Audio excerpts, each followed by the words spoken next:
दरवर्षीप्रमाणे यंदाही गौरीचं थाटात आगमन झालं। यवतमाळ इथं ज्येष्ठा गौरीचा उत्सव थाटामाटात साजरा करण्यात आला।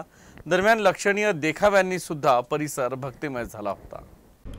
गणपती पाठोपाठ ज्येष्ठा गौरींचं आगमन होतं। गौराई पूजन अर्थात महालक्ष्मीच्या मंगलमय उत्सवाला मंगळवारपासून सुरुवात झाली। दरम्यान उत्साहात गौराईंचं स्वागत करण्यात आलं। यवतमाळच्या ओम कॉलनी परिसरातील संजय हरिदास देऊळकर यांच्याकडेही गेल्या 71 वर्षापासून गौराईची स्थापना केली जाते। यावेळी करण्यात आलेल्या आकर्षक सजावटीनं सर्वांचं लक्ष वेधलं।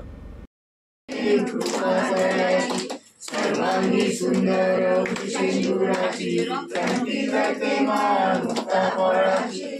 जय देव जय देव जय मंगलमूर्ती श्री मंगलमूर्ती दर्शन मात्रे मान शरणे मात्रे मान गौरा गौरी कुमारा चंदनाची उंटी कुंकुम केशरा हिरे जडित मुकुट शोभतो बरा कुंदून केन तुरे चरणी भक्ती दर्शन मात्रे मान शरणे मात्रे मान कामना कुंदून वाजती नाचे देवा अंबर गजती ताता ठुमकत नाचे गणपती शंकर पार्वती कौतुक पार्वती। जय देव जय मंगलमूर्ती ओ श्री मंगलमूर्ती दर्शन देव लंबोदरी जांबर परिमल वंदना सरळ सुंदर वक्र तुलते दासरामाचा वाटवारे सद्मा संकष्टी पावारे। जय मंगलमूर्ती ओ श्री मंगलमूर्ती दर्शन मात्रे मान शरणे